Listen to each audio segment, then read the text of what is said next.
My gavel. I'm going to ask members of the forum just to take their seats, and they're going to just make two short announcements. The reason we were pausing before we started was I'm told a fire alarm is due at 11 o'clock. I make it 1 minute past 11, which means the Catapult is late if they are going to have a fire alarm. But it could occur at any moment. It is an alarm test. Yes. Yeah. We are not expected to leave the building or assemble in any other venue, so please remain seated when that happens. If you see lots of people running past the big panic, it's no longer a test. And I just wanted to explain why I've been asked to chair this meeting, because I don't normally do so, as you'll be aware. The normal chairman you have is Councillor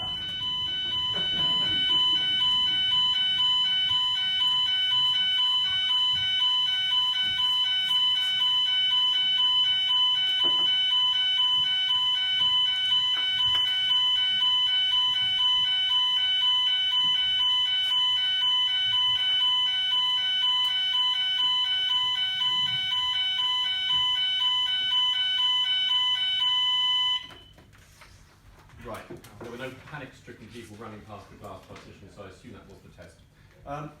Your normal chairman is Councillor Heather Smith.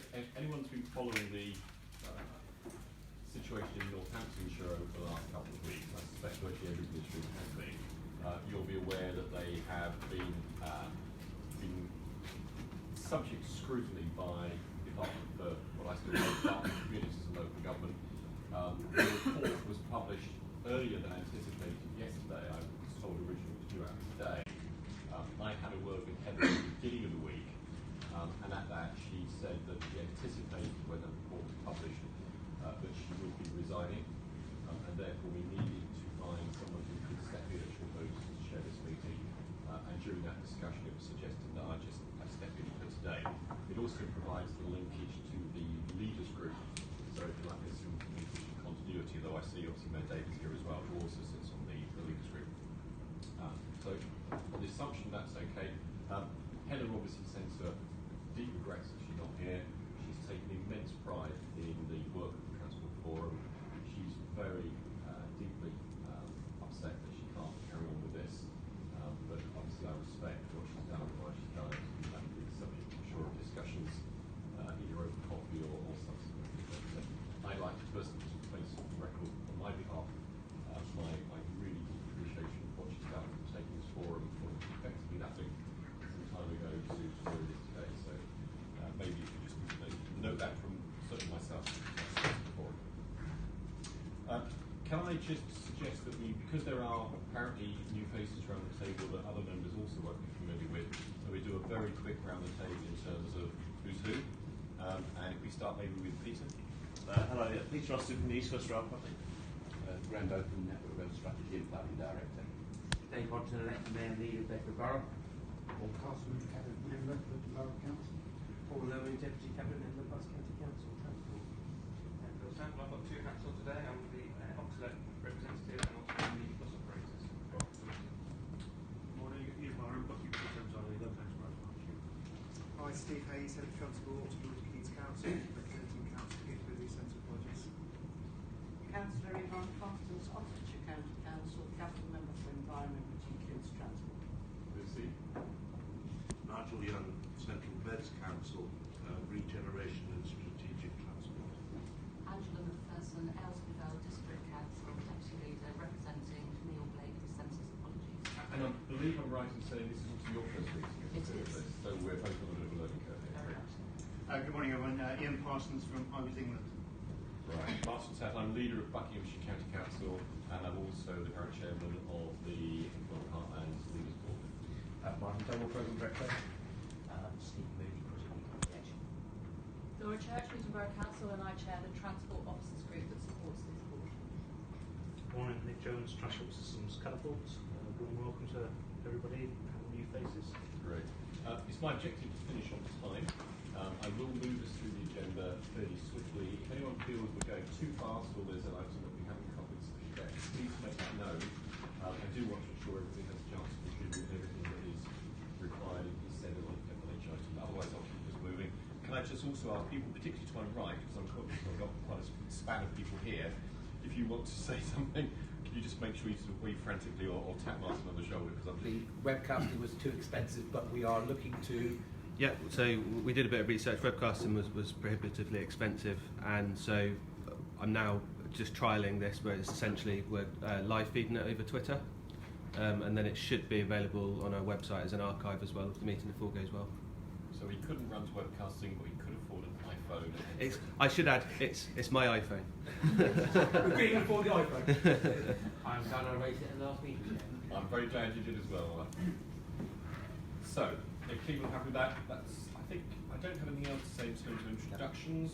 If I move us then on to the minutes of the previous meeting, we've got the minutes. I hope everybody's had a chance to have a look through them. And there's also a separate table in terms of update on actions from the previous meeting. Yeah. First of all, can I just check, is there anyone who has an issue, and we can take it page by page, or we can take it as a whole, are there any issues on the minutes in terms of factual accuracy? I want to come in on actions arising. Fine, I'm going to take the actions arising separately, if that's okay with everybody. Just in terms of factual accuracy, is everybody I'll assume that's okay then. And then if we go on to actions arising, I've got a separate sheet on those. Yeah, that's correct. So, should we work through those one by one? Transport Officer Support Group to consider issues relating to the M1A34 as part of the work on the RIS and overarching transport strategy. Chairman, we had a conversation at the last officer group, and we're going to have a more detailed piece of work around both those two corridors feeding into the transport strategy. Send that. I'll comment now, if I may, about all the actions in the list. Basically, they all read ongoing, without any information to us about what progress is, what the intentions are, what is developing, and what the timetable is for any action. In Oxfordshire, we intend to put this item to full council by the end of March, and we don't even know what your criteria are. I think it's a fair comment. Actually, it's the first time I've seen these particular style of minutes, so I think having just ongoing is probably not adequate. I think, from my own point of view, I'd like to see some timetables again. Can we go, please? Yeah. I think, Yvonne, if you're happy with that, we'll ask the officer team on each of these items, quite frankly, to put maybe a slightly more detailed status update and also a more detailed update in terms of timescales. That's a really good point. Thank you. Yep.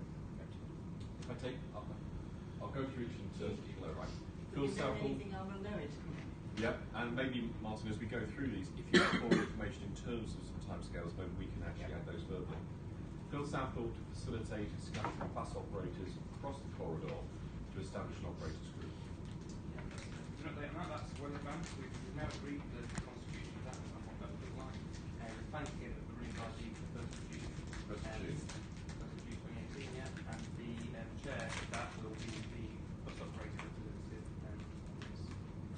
So I'm that person today, but my job is for me That's super. the bus operator today. That's the idea is there will be a chair of something called the English Economic Heartland Bus Operators Association that will be attending this meeting. Great, that sounds much more definite. Thank you. I've got down here Ruth Harper to advise on how to best achieve stronger linkage with, I do hate this acronym, I have to be honest with you, I love DCLG, much easier to say, but MHCLG. I've not had an update from the group, but I will take it that we'll get one. Chairman, may I just ask, why don't we have strong linkage with MHCLG? Seems to me we are here discussing the development of a major piece of infrastructure that affects vast numbers of planning authorities, local authorities, and housing. And half the point of this tends to be, as I read it, to deliver connectivity for vast numbers of housing. Why are we still talking about trying to develop? I think the ministry's really got to make connection with this group very, very fast, and we need to know about it. It matters hugely for the decision on the corridor which is going to be made in June, and there are still 3 corridors open in Oxfordshire. I can't be stronger about the importance attached to this. There can be nothing comfortable about bureaucrats just pushing paper around. We need decisions. Okay, I empathise entirely on that. I mean, there is an issue in terms of linkage. One of the reasons I know that Angela McPherson is here is we've invited a district representative, what's called the central programme, I think we call it, to sit on this board. I think this has a decision. I don't know, for example, who would represent the Oxfordshire districts here. I think it's an interesting Normally, issue. Councillor James Mills James is from not here. From I have to tell West James Oxfordshire. he's West not Oxfordshire. here. I mean, one of the things that people said at an earlier meeting I gather was that it was important to linkage to our colleagues, the district councils, who are obviously responsible for housing delivery, LPS. specifying the volumes and where they're going to go. Hence, Angela joining, James being here, and who would we have from the east? Is that That's a conversation with the Combined Authority. Combined Authority, right? Because they have responsibility for both effectively. Okay. I've made my point. You have, and it's a and great I'd point. second it. No, absolutely. And that's why I'm particularly pleased to hear. Nigel. It's a strange word, linkages. I think this will be the 6th meeting I've been asked when I've asked where DCLG are. So, yeah, something like that, right from the beginning. Where are DCLG? I echo everything that everyone has said. Everything we talk about is around housing and DCLG are here. It's an incredibly fair point. I can only say, I'm not trying to make excuses, it's my first meeting in this particular group, and I would absolutely echo what Sorry to Philip was saying. No, it's absolutely good. Absolutely right, Sushi. I hate sitting in meetings if it's not going anywhere. So, from my point of view, one of the key things we try to do here is drive economic development. Housing is integral to the way that the government is looking at the whole corridor. So, we need to actually close up the loop in terms of where is government on housing. My suspicion is they're having individual discussions with individual authorities, maybe could have been divide the rule. But I think we need to have an integrated approach. And certainly the Leads Board, I know one of these Dave and I focused on is looking at the entire picture in terms of what we're trying to do across the whole corridor as well. Because it shouldn't just be piece of it, in my view. And we need to know what their content is anyway. Yep. Do you think it doesn't help the name because it's Transport Forum? Do you think we should slightly change the name Transport and Housing? I don't know. Transport for housing. Transport. Well, You know, I don't dare do that because I don't know. Is it private one of those we and look at housing. it and tell us a Transport Forum? We don't need to be there. I don't know. I think we'll take it away. If you don't mind, I can't solve this here today, but I think it's a very strong point and it's a very reasonable point. So let's take that away. I suspect government itself is quite strong. I'd like to be. Dave. I'm surprised you only suspect that. You might say that I couldn't possibly comment. Indeed. I don't think we need to change the name. It's local government trying to do what local government should and they should be here. At various forums, I think they decide when they turn out and they should actually be more responsive and get out to Whitehall far more. Thank you for that. They need to get out more. I think that's really something as well. Any other comments on that? Can I move on then, if that's okay, to establish wider stakeholder group as part of the updated terms of reference? Chairman, we've not made progress on that because we've had to prioritise other consultation responses, but going back to your point about timescales, we will make sure that is established so that there's a representative for the next meeting, which is in June. Okay. Core programme team to discuss the East West Rail Company, with the East West Rail Company, how to strengthen further the working relationship. Rather than ongoing, Chairman, that is an agenda item. And we have Peter here today to action that. Great, thanks. Core programme team to develop a brief for technical work to be commissioned on future shape of passenger transport franchise. That brief will be let next month in April. In April? Yeah. Right. Expecting to report back when? It'll be a short piece of work, so it will be completed, I would imagine, in time for the September meeting. Okay, so completed presumably in August, ready to report in Yes. September. Yeah. Okay. DFT to provide clarity on how access to stations is being addressed as a strategic issue in rail franchises. I'll pick that up and pursue that with Ruth as she's not here at the moment. Okay. Submit response. So Martin, sorry, Chair. So Martin, when will that happen? I will. We have forms to disable passengers being carried up bridges. Yep. And the taxis at our residence to take them to the nearest station. It's a matter of high importance to my council. And we strengthen the response on franchises to reflect the point, which was a general point made at the last meeting, but on that specific point I'll follow it up with Ruth and ask her to provide an update within a week. Thank you. Thank you. Submit response to Great Western franchise consultation. It says complete. Yep, the slab is submitted. This long time. There you go. And Chairman, it has attracted interest from technical and media commentators, both radio, media, and but also the technical press as well. Chairman to write on behalf of the Forum to the Department for Transport regarding concerns relating to the East Midlands train franchise. that draft is outstanding. We'll get it written within the week. So, just so I'm clear, within the week, i.e. by close of play next Friday, We will have the draft circulated to forum members for them. so that will come around by next Friday. Pleased with progress, but we did meet, was it 3 months ago? And I think, sorry, it wasn't 3, that the East Midlands train franchise is being considered now. It's not yet gone to invitation for tender. Okay, so we're early enough if we only Well, get this letter out in 10 days. I'm leaning on you, Martin, and I don't mean to really, but No, legally. if we make these decisions, they really do need to be actioned. Understood. And I accept that you've had a slight difficulty about who the chairman is, but I would have thought that somebody could have signed it by now. I don't want the franchise decided without the input of our decision. I'm going to lean on you a bit, and in the light of that, you said next Friday. Is there any chance we could do it a day or two earlier? Is that Yes. pushing you too hard? It's not pushing me too hard. We'll have it ready and circulated by Wednesday next week. Thank you. Okay. Right, so circulated by Wednesday. If I could then ask colleagues around the table to reciprocate the urgency of this, then maybe turning around responses by the end of the week at the latest, so we can submit by close of play Friday. I think there's no reason why you can't send it as chairman of the. I'm happy to sign it off, but I do want to make sure Oh, yeah. that it's had a chance for all That's colleagues fine. around the table to have their views input. Yep. Okay, so we'll work to those timescales. Yeah. Draft by Friday, draft by Wednesday, comments back by Friday, final version, post play Friday, and I'll sign it off on behalf of the board. Yep. Core programme, Chairman to write on behalf of the forum to the Department for Transport regarding concerns relating to the East Midlands train franchise. That's the one that's just- sorry, my mistake. That's what we just Yeah, sorry, my mistake. Just to put the notes in the wrong place. Core programme team to advise the Department for East Midlands of support for a proposal relating to new East Midlands franchise. Which we did after the meeting. I had a telephone conversation with the colleagues at Transport for East Midlands, and the proposal for this role for the subnational transport bodies has yet to be confirmed, but they are in conversation still with the FT. Okay. Submit response to the SRN Strategic Roads Network initial report consultation. That's down to complete as well. Yeah. Colleagues, happy we've covered up the action points? Thank you for that. That moves us on to item 3, innovation. And this is a discussion to receive an update on the work being undertaken as part of the innovation work stream. And that's down to James. Yep. Thank you, everybody.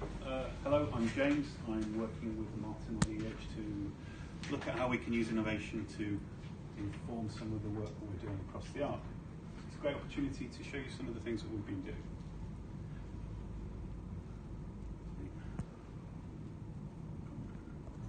There's 3 things that I want to outline today. First is the policy modelling tool that we've just sort of commissioned, and we're in the very early stages of speccing out. The second is to look at mobility as a service, and the third is the EEH, or the opportunity to look at an EEH data hub. So the first item, as I say, is looking at the policy modelling tool. We've secured the services of Immense Simulations, who are a spin-out of the TSC, just across the road, I think, actually. They'll be working with us to develop a policy modelling tool which will allow us to test and look at different opportunities across the ARC. So it's a policy scenario modelling tool. We haven't quite worked out what the snappy title of it is going to be yet, but this will allow us to look at different opportunities, different proposals across the ARC. We are in the process of, just going to skip ahead, based on what Yvonne had said, this is the timescale that we're looking at. We're in the early stages, as I say, of scoping out what the tool will do. So we're engaging with various of our partners across the ARC at the moment to do that. We'll then be taking a sprint approach, so we should have the first iteration of the tool ready for presentation to this group in sort of between 3 and 5 months, 4 months hopefully. So between when? About 4 months' time, Yvonne. But the decision for the corridor is going to be made in June. Yeah, That's not 4 months away. This is going to allow us to look at different applications of different technologies, not necessarily for the route of the corridor. This will allow us I'll come back to you to find out what the impact of your timetable is on the published timetable, that there will be a decision on the corridor in June this year. Can We'll I come back to it. Yeah, can I be clear? Because again, I'm sorry, it's my first meeting. The word innovation is very broad. Can I, just for my benefit, if not for everybody else's, I've read the paper, but just very clearly, what is innovation in this context? Because is this something that is fundamental to the choice, for example, of the route of the expressway, or is this something, regardless of which route is finally chosen, is still relevant because it's about very much sort of the infrastructure and modelling that's also required? It's the latter, not the former. Exactly that. The way I read the paper, it was independent from, it's not integral to the choosing of the routing. I just wanted to be clear on that. Live with that. Okay.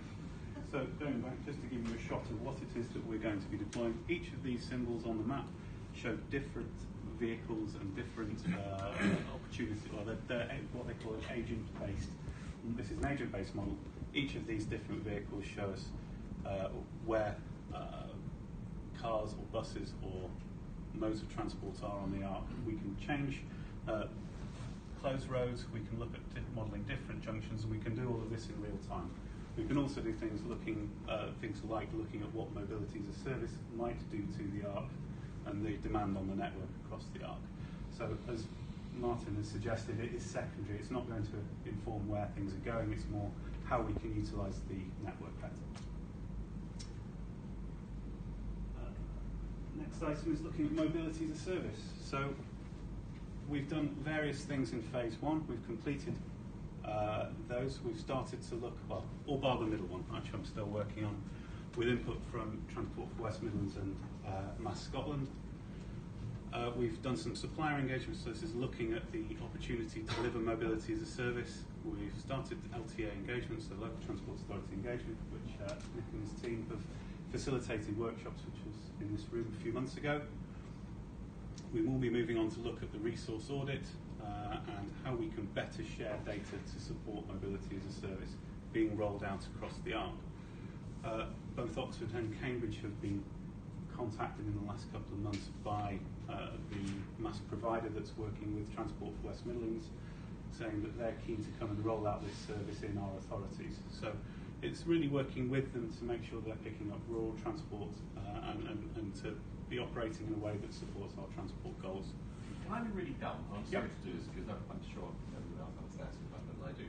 I mean, I've been working with the OJ in terms of stuff like electronic cars, artificial intelligence and so on. I'm still not really sure I understand what mobility as a service means.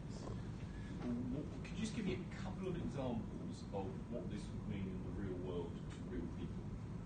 Okay. I'm tempted to hand this off to Nick, our TSC expert in the room, but as I understand mobility as a service, in very basic terms, we're looking at aggregating tickets. So if you or I decided to travel back to Oxford and we wanted to use public transport, we could, from our mobile phone, buy a ticket that will take us from from MK to Oxford. We'll get different options in there now, whether we want to do that by private car or by public transport, and it will give us a blend of those different modes of transport at different prices. So we essentially purchased the service from the platform provider, and it will magically appear on your phone or be delivered to your door. So it's a way of purchasing mobility. And this doesn't exist across the arc today? No. Right. They're running a large pilot of it, or it's actually live now in Transport for West Midlands, the key stakeholder there being Stagecoach, but they're working with Enterprise, National Rail. So they're basically bulk purchase tickets and service, and they can consolidate that into a single app. So we can look at mobility as a service in terms of goods as well, so delivery. There's a lot of different ways. It's been something that TSC have been working on for a good couple of years, and they have quite a nice definition, but if you asked a different group of researchers, they'd probably give you a different one. There's a lot of different flavours. The one that we're keen on looking at, I think, is mostly just integrated ticketing at first, and then seeing what we can do to evolve that. So just again to put this into context of the real world. So if I'm either a business person or a resident, I want to get from Luton to Oxford, or I want to get from Flitwick to Cambridge or whatever, I would simply click on this app. Yeah. GPS would tell them where I was. Yeah. And I could specify the type of transport I wanted. I may want to drive, I may want to cycle, I may want to use a mixture of public transport. Yeah.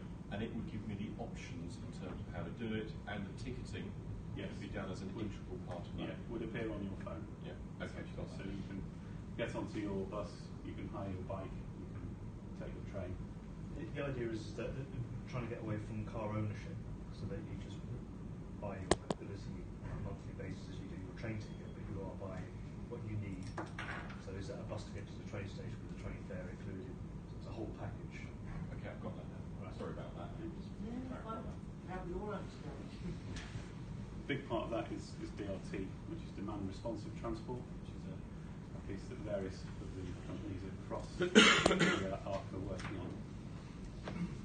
on. I've outlined the data hub, which we've got handily a poster for in the corner of the room. To my mind, consolidating the transport data from all of the different authorities across the ARC in one place really underpins both of these projects. So moving on to that one, this is going to be the next big piece of work that we're going to do, working with TSC and a couple of smaller organisations to look at how we can consolidate as local transport authorities, putting all of our data in one place. There's been quite a lot of work done on this already through the One Transport project. There are some challenges around the costs involved with doing this, but we feel that it's going to really facilitate a lot of growth and a lot of opportunities. So this is going to be the next big piece of work that I'll be focusing on. Over the next couple of months, Martin and I suppose, will be scoping out the next years of work, and we'll be happy to come and share that with you when that's done. And I guess preempting what I'm sure Yvonne will want to ask in a second, which is timescales on any of this. When are we going to see this all being out there? Which particular project? Let's say both concepts in terms of the app being something I can download. When can a business person or resident actually download the app and say, yep, I want to get from Flitwick to the other side of Oxford and give me my public sector ticketing options? Okay. When will that be available? To some extent, that's out of our hands because these are private companies that are building these things. What we're really doing here is facilitate, I suppose, coming up with a quid pro quo. If we offer them data, if we integrate with them and provide a code of conduct, we can steer where they focus their efforts. So let me try and something. When will that capability be available, and what will we then do to stimulate the market such that app providers are aware of it and potentially develop those apps? So the mechanism for promoting that is through the work we're doing on the overarching transport strategy now, which we'll move on into the next item. What we wanted to get across to you is we've talked about some of the work we've been doing around innovation before now. There's 3 building blocks. Database, it's done, it's available. As the note tells you, it's been very, very well received and actually is being promoted by the department within places like Treasury as an example of the added value of an organisation like this. The transport model we need to have as a proof of concept by the summer, because we need to then start using that to shape some of the scenarios that you will put into and to consider in the transport strategy. And the transport strategy needs to be picking up on the messages from the National Infrastructure Commission about transformational growth.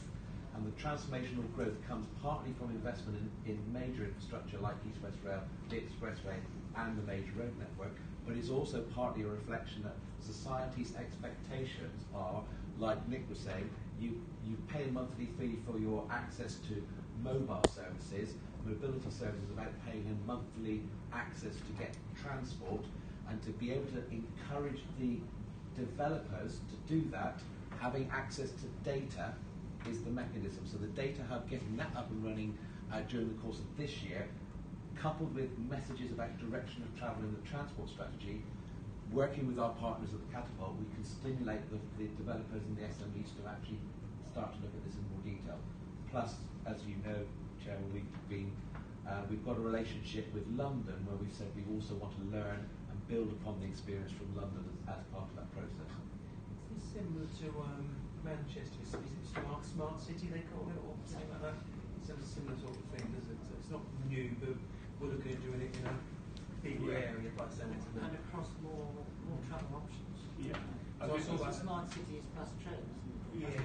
I saw that at the TDI conference, and I was quite excited about this. And that's my frustration. We were leading the Buckinghamshire County Council TDI, and I said to our office, David Amers, I said, why aren't we doing this? They were talking about it. I want to see this here, and it looks like we are doing it. So great.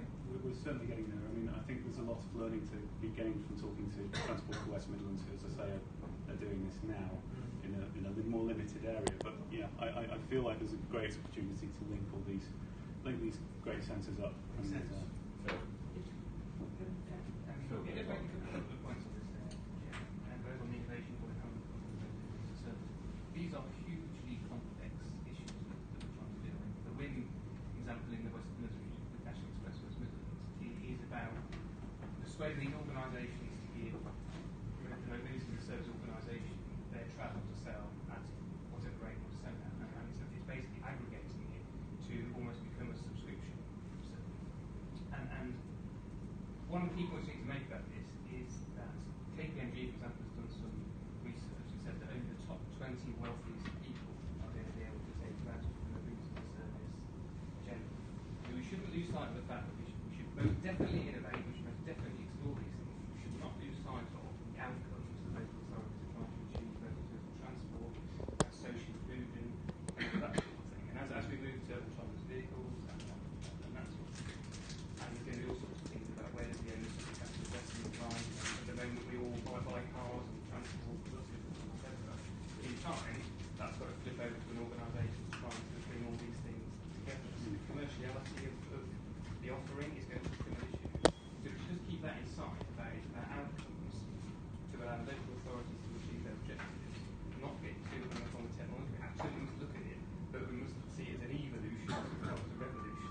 I say I could agree with you more. I mean, my mind aches for technology, which is all very interesting, but at the end of the day, it's about what difference this is make for residents or business people. And you're right about the inclusivity of it. If this is just targeted business people, that's one outcome, but actually we're trying to change modal behaviour across the population as a whole. You know, you actually have to have that objective clearly in mind and make sure what you're doing delivers that. If I may, just to say that this strikes me as fitting entirely within the comments you made, that this is innovation that will happen and will be welcome regardless of the choice of either corridor or route. My concern in timing is to get that corridor decision with as much information as we can get out. So thank you for this, but quite clearly it's very complex, it's going to take a lot of time. Yeah, but I mean, having said that, I completely agree with you. I think it sounds very worthwhile. Yeah, you know, it's the sort of stuff we should be doing, and it's going to help. You know, but it's going to have a slightly longer gestation period than you know, a month or two. Just to comment on Phil's words there, the idea would be if we have demand within the data hub, and we as local authorities can understand where that demand is, then we can provide access to that data to the provider, the mass provider, through the code of conduct, if they look after some of the concerns that we have about rural mobility and the other 80%, as you say. Yeah. Just a couple of points. I think in terms of the elements, I think as well as the transport strategy, I think there's the region of the transportation elements will play an interesting part in that. And picking up specifically your earlier point around the transport modelling, I was at one of the Oxford Forum meetings a month ago, was really encouraged about how this project could give the flexibility, which would enable them to support the local authorities to look at modelling it in real time and in terms of the timetable programme, and remove many of the delays that are required that would take 6 to 12 months in terms of transport modelling, and can be adapted to the programme to change. I think that's a major step forward. And frankly, if you're looking at a snap of time, it's going to be this year's model, not last year's model, which is using already. I'm conscious of time, we do need to move on. Can I just post a question, and don't answer it now because it's probably too big a question. I'm not clear about the business model for this in terms of what the costs are, where the revenues are, who pays for what, and at what point in the value chain. So you know, I'm sure there's an answer that's been well thought through and articulated elsewhere, but I don't know. So maybe I can follow that up separately. Yeah, that'd be great. If people are happy, can I move us on to the next item, which is transport strategy, vision and objectives. Items 4, you do have a paper. Steve. I'm sure as you're all aware, the transport strategy is one of the core pieces of work that we'll be looking to progress over the coming year. Martin's already alluded to some of the interdependencies with the work that's being undertaken in terms of the modelling tool, the policy modelling tool. In terms of setting out some context as to why the transport strategy is needed, as we know, the region is successful economically in the context of the UK. We We know from the project data that was shown at the last 4 years that the population growth has exceeded that of the UK within the region, so there's high demand to live within the region. It's a desirable place to live to come to the region. The impact of that is placed demand, sort of excessive in some ways, placed demand on the infrastructure, which in turn has caused resilience and reliability issues that we need to understand and try and overcome, because these are constraining economic growth. So in terms of the actual transport strategy itself, we need to try and develop a strategy that not only considers how we move within, we understand how we move to, from and through the region, because the heartland with its geography certainly is a conduit to the major seaports, the airports and airports, and certainly important role for the UK PLC. What we're aiming to do through the process leading up to publication of the framework to transport strategy by the end of the year is create a series of discussion papers that stimulate debate, take people on the journey of developing this transport strategy. And the first one of these really is to try and set out what's our vision and what our objectives are. That will underpin everything that the decision making that's within the transport strategy itself. They effectively guide the decisions that we include. The timetable that we'd like to work to for the vision and objectives, we've got a working draft to show for today. We'd like to go out with a discussion paper in early April, subject to the forum's agreement, with the view to receiving consultation responses on this by mid-May, and then feeding back the outcomes of that to the forum in June. Last month in the officers group, we held a mini workshop around trying to understand some of the objectives that the components of the vision could be, and that's fed into the statement that will be shown in a minute. So the intention is this is intended to spark debate. We want a spirited discussion of whether this vision ticks the right boxes, has it got the right themes. So, chaps.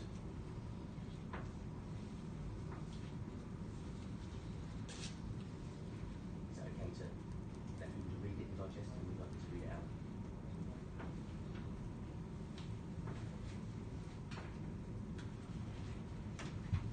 When I can. Can I just take a steer from you? So, do you want questions as we go along? Would you like points of clarification as we go along, or do you want everybody to wait till the end? I'm relaxed in it. I think something jumps out now. I think I'll wait as till long the as we end. leave.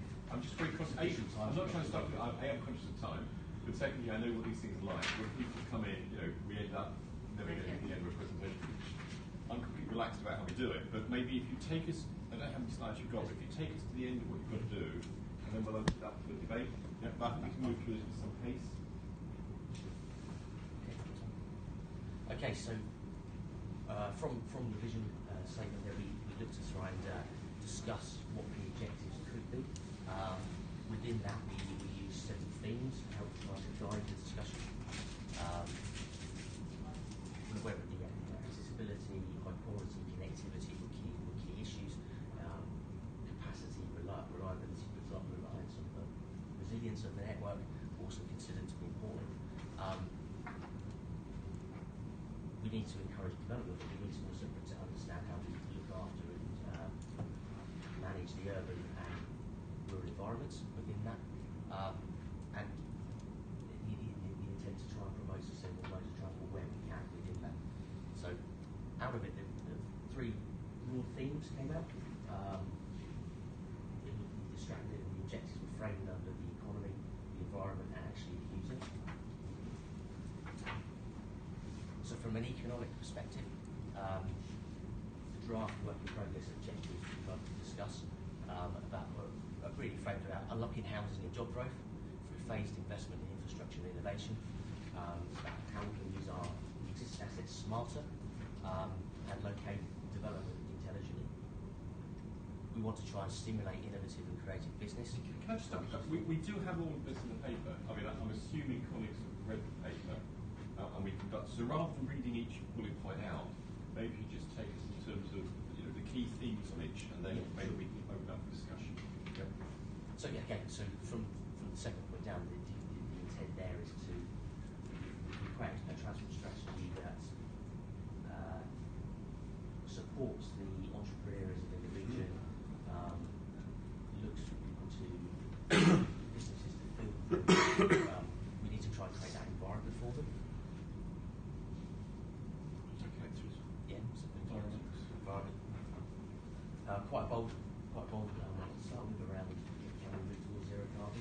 There is in fact I saw listened to something yesterday that maybe the desire to have diesel vehicles on the road, I think by 2040 is not ambitious enough. So in terms of the environment, can we integrate our land use planning with our transport networks? Can we work to interact and work smarter? As I said, we need to try and protect the natural environment, and is there opportunities for innovation not only at the outset, of course, but all the way through the life cycle of projects? And the users building on from James' presentation, it's around how can we maximise the user experience? Is interactive ticketing, is it safety? Is it ensuring we join rural and urban areas, because we know there is a larger rural population than some of the other areas. So Chairman, just to kind of draw it together, what we're asking you is you've got a draft vision in the paper, you've got the draft objectives in section 6 as well. Questions that pop into our mind: is the vision bold enough? Is it specific enough for the corridor? Is it too generic? Does it capture the spirit of the NIC ambition about doubling and tripling the economy? On the objectives, are we kind of too detailed, not enough detail? Have we covered the right issues? Things like an ambition for a zero carbon, is that too ambitious? Is that low carbon? It's just trying to get your reaction to these draft vision and draft objectives. Do they hit your mark, or do we need to develop them a bit further? Personally, I think as a team, we think we need to do a bit more. That's what we're just looking for some reaction from the forum now. Right. As someone who's written more vision and mission statements than I've had on business, I could comment a lot about this sort of stuff, but I'm going to start by opening up the comments and questions. Nigel. Well, I do appreciate this very high level background. Just in case it sounds a little bit like a broken record, those of you who came from south to north, was the M1 shut again? Yeah. Yeah. And I don't see or feel any mention of the improvements that will be needed with the advent of huge number of homes that the NIC is referencing to the inadequacy of existing infrastructure. So without banging on too long, and if you came by train, were you lucky enough to be able to buy a ticket? It quite simply, high-level strategic visions are marvellous. They cover us for the next 30, 40, 50 years. Many of us want to see the outcome of our local plans. All East West Rail, I'm sure I'll get a ride on that in 2035. It's just a reality. We were talking about it yesterday. So where is our focus within this on existing infrastructure? Do you want to just take this one by one? I think we'll take comments from the members and we'll reflect back. Okay. I don't want to lose some of these, because I think that's a really good point. Dave. Yeah, and just to build on Nigel's point, I think entirely right. So, are the lifestyles of our residents now sustainable? When you sit in junctions and queues for an hour to go the last first mile that I was even talked about, and so is that a good way to run an economy? And I think some of these draft objectives could fit the current criteria at the moment. So I don't think they're currently fulfilled, let alone we have the houses that are in the current plans, let alone what NIC might want us to do or the government might want to do. So I think we do need to look at those. But I think these would fit in terms of a sustainable community. So with the existing infrastructure, and you need to replicate those. It's no good. There are most meetings you go to where somebody's late because they're held at their junction or the train didn't turn up or whatever. And so I think the objectives are fine, but we would say they don't currently work. So we're not a sustainable community, we're not a carbon neutral. All the things we've looked at there don't currently exist, and we've got some way to exist on the current population, let alone a large increase in population. Okay, so a lot of focus on not just the futures, but how does this help us improve the infrastructure today as well? I'm like a track record too. that we are still setting the overall objective in March, when the decision on the corridor is going to be made in June, is not just to me, but to my residents, absolutely staggering. There are vast numbers of residents, people, properties at stake here, and we have no basis on which to tell them even what the priorities of the decision by Highways England and National Infrastructure Commission is going to be. Is it going to be delivery of houses? Is it going to be delivery of jobs? Is it going to be relieving pressure on the A34? You know, what is the basis on which we consider the three corridors in order to make any response by, well, the end of March? I think it is astonishing that we are still developing. The complaint out there, and I can't press this hard enough, is that this is happening to people without any public consultation. You know, and as people who are elected by the members of the public, perhaps we are more alert to this problem than others. I probably have no political future at my stage in life, but I do think that the issue matters terribly. And I cannot stress too strongly that this is all too late and it's too little in terms of the major decision that's going to be made in June. With that said, I think that significant work has gone into it. I mean, I'm just sorry that it started too late, and I would agree that economy, environment and user focus are good broad categories to draw the material together. When we get to the later paper, I want to find out if we have any idea of any priority in the connectivity and criteria that are set. I have to be able to report something to Oxfordshire.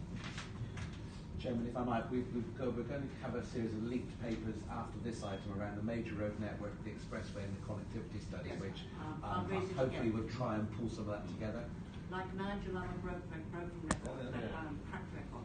Really is important. I take your point exactly what you said, because I don't know how many people turned up to the expressway meeting they had for councillors about a month ago. I have pretty strong views on that. Some of you may have heard me express them during the meeting, because I stood up and actually asked the same question as you, which is, what are your criteria? You know, is it about, the government wants, DCLG wants housing, DFT wants connectivity. But I'm thinking apparently they're not here to tell us that. But your bit of the expressway there. Sorry, second? At least they had people from your bit of the expressway there. Well, that's a good point. But, you know, they're not all mutually compatible, because if you build the road simply to put housing sites up, you build one route. If you build it for economic development, you want to link key economic hubs, you might choose a completely different route. If it's all about protecting the environment, you might well choose a third route. Did you get an answer, Jim? I got probably a strong answer if you have ever got this. I know. I mean, you tend to get a sort of, it's about all of them type answer. So, and I'm saying that quite openly, because I've raised this with the expressway team directly in subsequent meetings as well. I've not really got a very clear answer. So, I absolutely empathise with your point on that. What I would say on this, my understanding, and I stand corrected on this, is this isn't just about the expressway. This is actually about the whole transport strategy across the heartland. So, this will be guiding principles that will overarch what we do, not just on the expressway, but on other public transport, on the major roads network, and so on. So it's expressway is part of this, but it's not just about expressway. Chairman, I wanted just to build on a couple of those comments, because I think the broad comment about economy, environment, user focus is good. I think just picking up on a comment from both Councillor Young and Mayor Dave, I think what strikes me is there's also a need to pull out some themes around, there's always three in my mind: reliability, resilience and capacity. And I think that then picks up the fact that the core narrative that we've had for some time now is this area has experienced lots of economic growth, but has actually been at the expense, or sorry, in absence of any significant infrastructure growth. So actually what we see is we see more pressure on the existing assets, which is why Councillor Young, we get reliability issues on the M1 becoming even more, which then feeds into the resilience, which from an economic perspective, looking at our colleagues from the left, that's where you get the impact on the productivity. So it's almost, that's a way into there's a pressure here and now which has to be addressed. And then there's a third issue about capacity for dealing with some of those issues, but capacity for growth. So I think if we think in terms of the economy, the environment, and the user, but also have another 3 around reliability, resilience, and capacity. I think we've got some hooks that we can start to weave some of those messages through in a bit more stronger. I've got 3 comments of my own. I don't want to stifle other people who want to come in. So, Steve. Yeah, hi. We just had our own mobility strategy adopted by Cabinet Milton Keynes Council. I'm going to repeat a piece of feedback that we had relating to that around the objectives, and that's around, it's very difficult to disagree with any of these, but how do you measure what you're trying to achieve? So, I mean, in terms of a zero carbon transport system, yes, great aspiration, and we can put a figure as to what we need to do in order to get there. In terms of all the other ones, well, actually, what's it mean in reality in terms of how we're going to do it? What's the scale of our ambition? So I think we quite like to see a bit more in there about more quantification. More quantification. Yeah. What does success look like in these? Yep, I think that's very fair feedback. I certainly have that one as well. Angela's next, and then yourself, Paul. Steve's basically said what I wanted to say. I mean, I think this is all embracing actually, and some of the elements in here are sort of mutually exclusive to some extent. Perhaps as a group we should be looking at where we want to place our emphasis on some of these aspects of the vision, because it is a bit motherhood and apple pie, for want of a better word. The vision itself, the wording of the vision itself, I think is good. I would like to put the word communities in there, perhaps rather than places, but that's potentially a bit nitpicking. But I think it's a matter of emphasis here. Great. Yeah. Just throw it in or Phil? Phil, sorry. Who was it? I can't remember. It was a very quick sort of point. I think in terms of the key themes, objectives, I very much agree with those. If I was looking at the vision, I was looking at this coal. I think for me, it doesn't talk transport, first area, perhaps the geography, the nature, but I think it also needs to be distilled down so that any one of us can walk out of here and say, that's what this is about. Yeah. So a transport system that's reliable, that works, and is future-proof. Yeah, I think that's really great point, actually. Paul? It doesn't really mention freight very much in it. But you might know that I've been quite passionate in the freight strategy that we've been doing. And I think freight's a massive part of this, because it is something that we can change and do a lot with, like we say about the sat navs, whereas a lot of lorries use mobile phones as a cheap option, and they're going down the wrong routes and stuff like that. And I'd like freight at the forefront of this, because I think it's something that we can get companies to use the proper roads, and they hold a lot of the smaller roads up. So freight strategy is quite a passion of mine. I'd like to see this in there. I'm just going to say this now, because I put logistics down here. I mean, it's actually about the whole way in which goods are moved around, if you like. And I just didn't see that leap out from any of this. It's hard to get individual car drivers to do certain stuff, but as a company as a whole, a big logistical company, you can talk to those companies and try and change the way they work. So. And Chairman, there are some innovators in the logistics industry in this part of the world which are actually got some really quite innovative approaches which we might want to be promoting and encouraging. Conscious time, Phil. Yes, two big ones. Exactly what Steve said about outcomes, particularly the zero carbon. Zero carbon is different from zero emissions, so it's going to be boosted in the difference with NOx. It's all about roadside NOx. Getting that down, whereas with zero carbon doesn't get mentioned. It's all about roadside NOx. The second thing is leading on from that, it's sort of more of a governance point about there's going to be region is significant and there's going to be local and how the two gel together, I think is the point. What are the feeds from the local areas? For example, on the left we have local transport subgroup where we would expect that to be the conduit to feed into a wider strategy. It would be useful to see what's forming the strategy and what are the local feeds that you need to use to formulate the strategy. It would help to get more information on that as well. So Chairman, just to build on that one, just go back to the Planning for Growth document, which actually now is published about 18 months ago, which is one of the first documents. We had 5 key priorities there, which we picked up. We had East-West Rail, we had the Expressway, we had the Major Road Network. I can't remember the 4th one, but the 5th one was about the recognition that the first mile, last mile is a strategic issue. So while we need as a forum think about what are some of the relationships between the Major Road Network, there are my expectations of the transport strategy would be identifying where we have got some significant hubs, whether those are enterprise zones, whether they are places like Oxford, or whether, and in my mind, it's almost about writing a potentially a short narrative within the transport strategy saying, this is the kind of ambition and opportunity within Oxford. Will be slightly different opportunities, but the ambition will probably be the same in Bedford, and it'll be different again in Peterborough. Yes, so it's painting a bit of a pen picture, but very much allowing then the local partnerships and the local authorities working with the businesses to develop the detail through their local transport plans. Okay. Sorry, I'm conscious of time a bit because we are falling behind anyone else.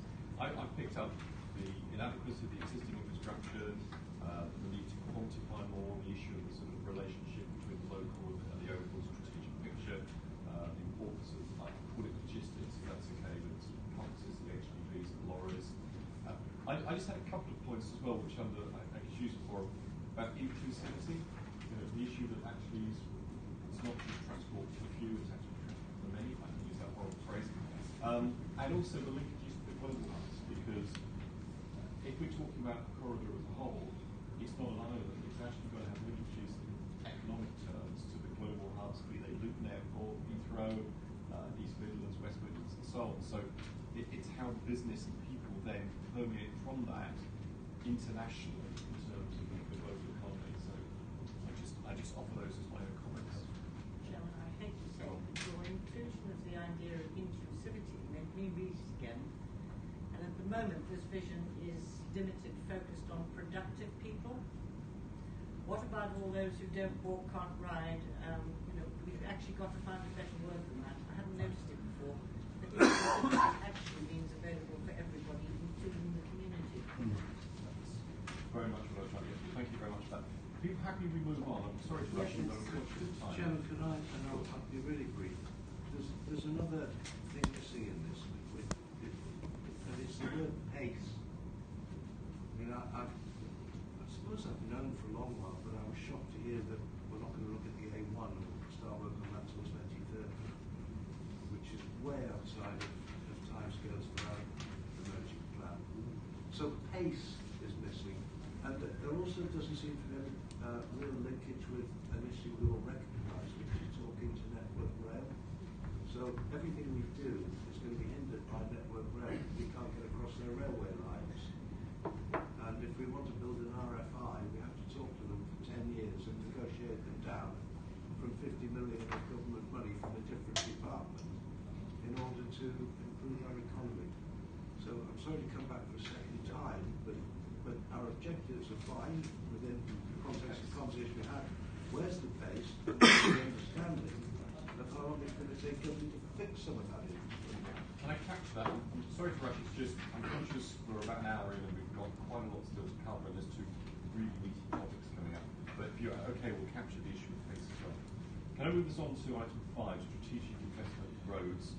And there's two items effectively covered under this. One is the major roads network, in response to that, and the other is expressway. I think there may be a few comments on those when I'm passing. So, Chairman, you've got the paper, you've got the draft response as Annex 1, but also the work on the connectivity study needs to be working within that. As I say, you've got the draft response before you. On the first page of the draft response, which is page 3, there's kind of like a 7-page, the 7 bullet points, which kind of tries to summarise it. The rest of it is a lot more detail. It's there for you to consider, Chairman. I'm going to, pardon me, I'm going to work on the basis everyone has read the paper and people are familiar with the concept of the major roads network that was produced going after the Shepherd's report. The response that's here is as detailed. Open up for comments, questions, suggestions.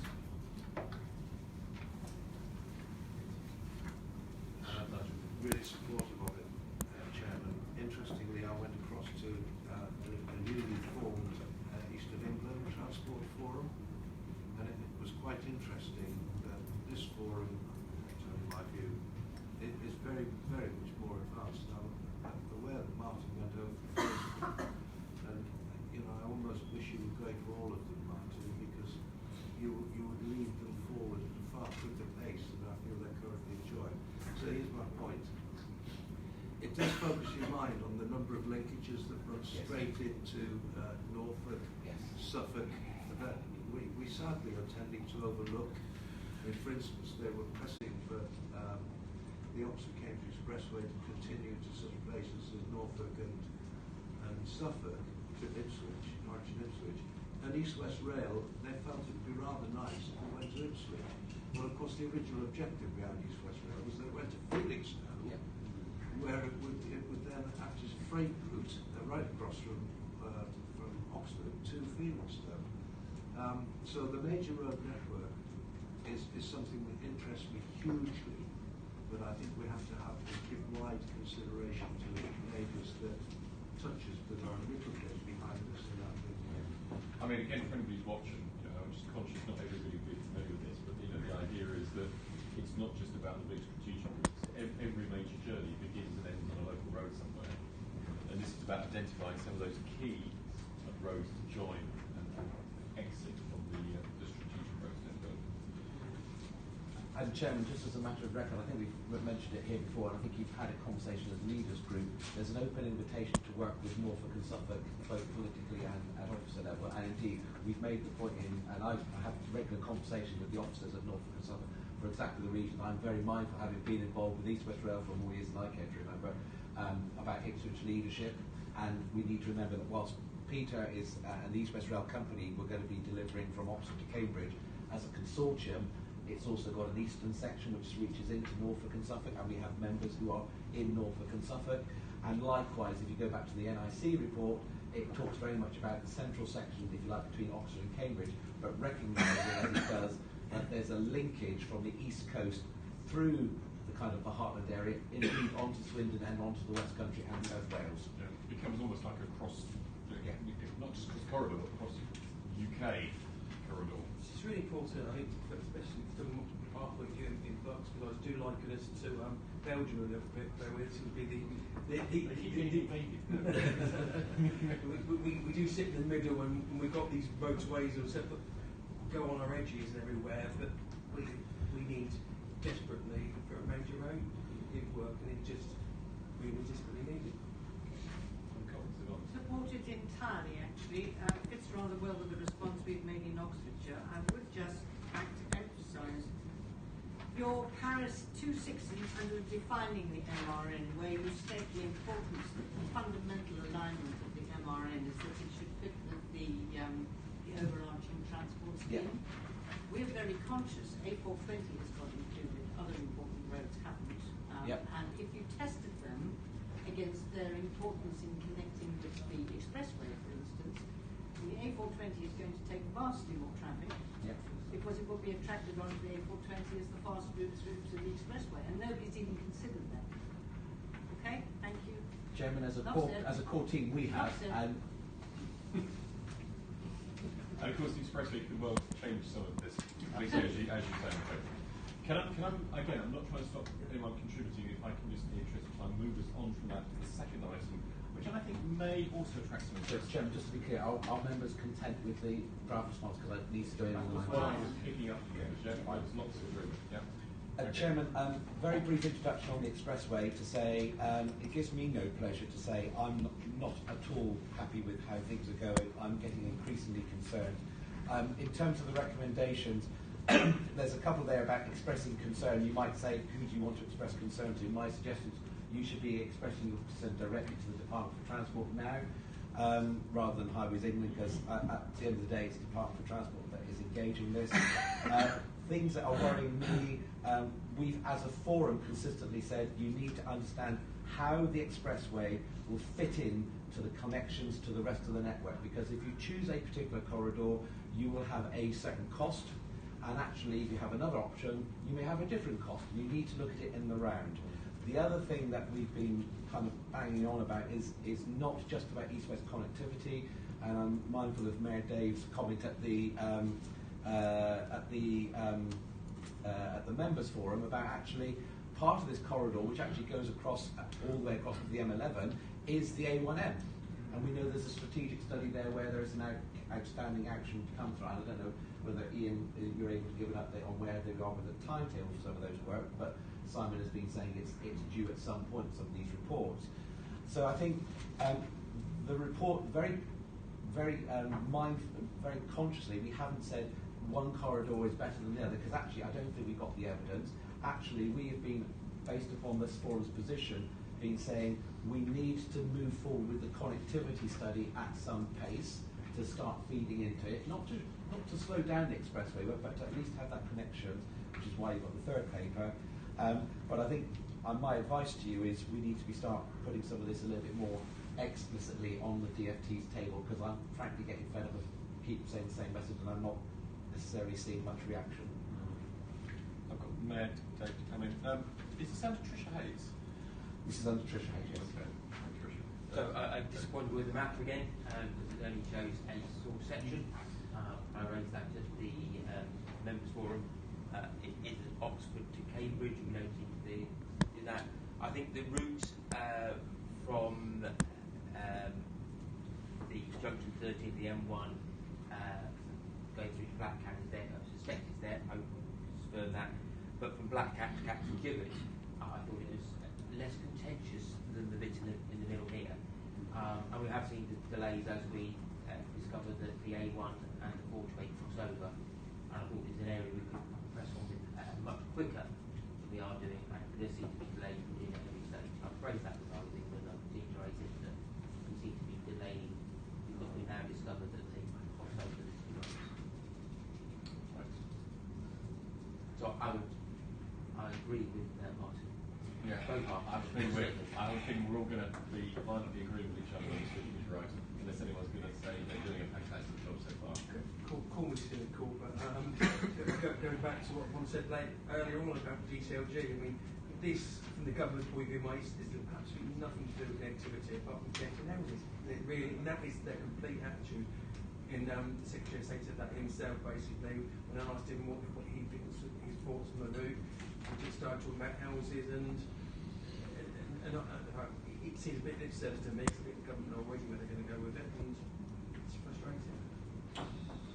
I mean, I have to say, you may well be right, but I mean, it'd be really disappointing if the government has already, and I've heard lots of rumours about how they already know this is going to go, but I mean, they really do need to be very clear. This is just about more and more housing. Doesn't really matter about anything else, or is it actually about cost? Because you can have different cost factors completely on some of these routes. You have massively different environmental impact on them, and if you wanted to go for economic growth, you may well go for a different corridor. And I've had meetings and I'm not really clear. I'm not getting straight answers to these questions. If I just circle round, just to who else wants to come in? Sorry, Angela, certainly. Well, it's just to agree. How can we make decisions or plump for a route when we haven't got the evidence, the holistic evidence to support that decision? It's absolutely preposterous, the timescale that we're being asked to respond in. And certainly I feel there should be a great amount of pushback on that, because it's just wrong to ask authorities to respond in this timescale when we haven't got the evidence, especially from DCLG. And no public consultation on that subject? Just a big Hindale tail on donkey, isn't it?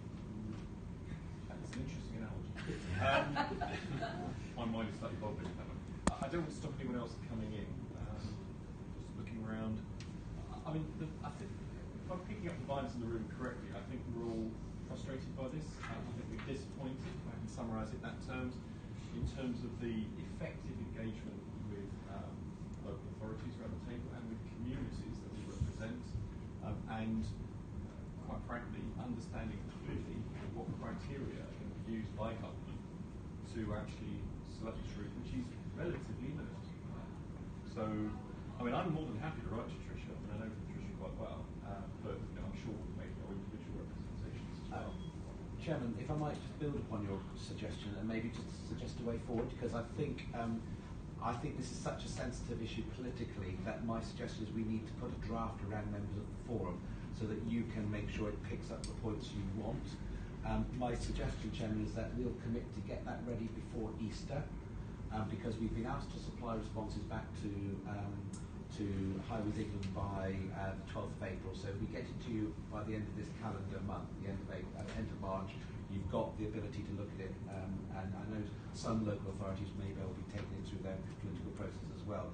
My suggestion, Chairman, though, is your call as members. My advice, my strong advice to you is this is a political to political letter. With the greatest respect to our official colleagues, I think this my advice to you, knowing what I know and the conversations I'm involved, I think it needs to be a politician to politician. I don't really. More than happy to facilitate that. It has to be. Yeah. I've got a by-election to fight next week, starting next week, and the corridor, one of them could go right next to it. I don't know what to tell people. We've got a clue. It's embarrassing. Yeah. Hello. I mean, you're frustrated. I personally found that. What do they call it again? At the members forum. Yes. I'm immensely frustrated. Immensely frustrated. Could I just ask to add, please, Jim?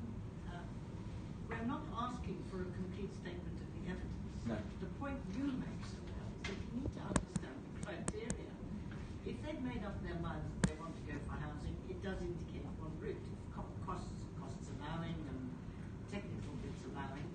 But if they're going to go for instance, relief of the congestion on the A34 or the A1 for that matter, that's a different choice. They ought at this stage at least to be able to give us some idea of what the major consideration is. And if Housing Ministry is saying housing, and Treasury and BCLG is saying economy, let's know that. Don't forget this was Chris Grady that said this to me. So the Transport Minister that was talking about housing to me, not even Sajid. So that's the concerning thing. Well, those two need to get together. I They mean, do. and in some way, your letter really needs to say that the ministers are both equally effective in this consideration, and both need to be engaged. I hope they're both stable enough at the moment to actually do that. It's not as though transport ministers turn over frequently.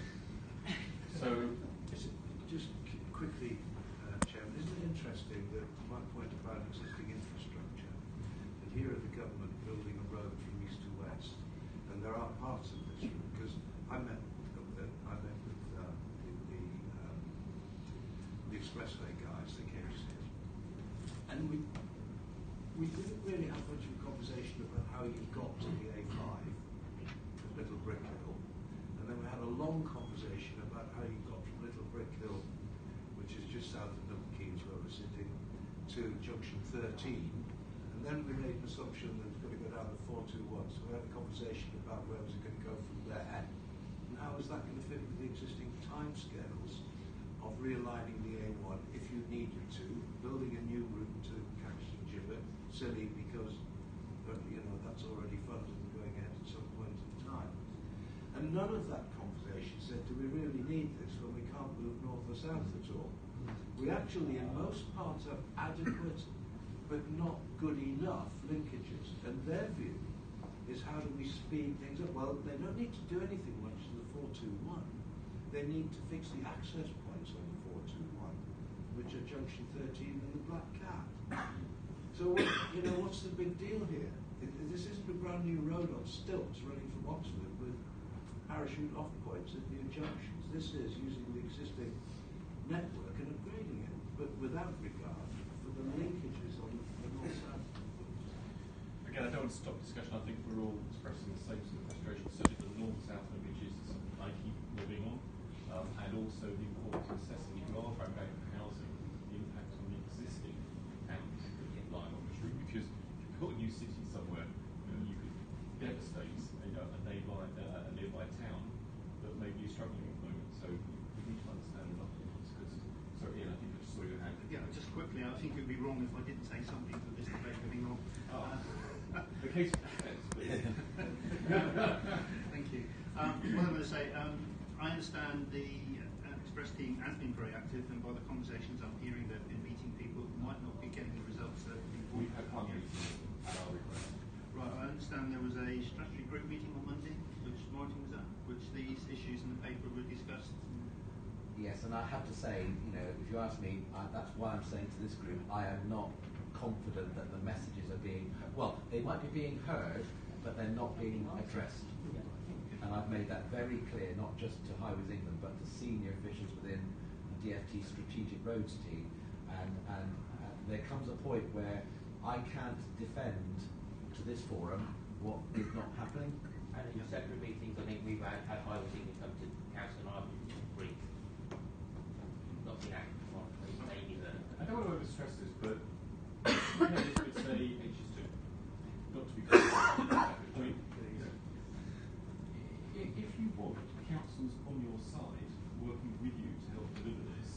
work with us.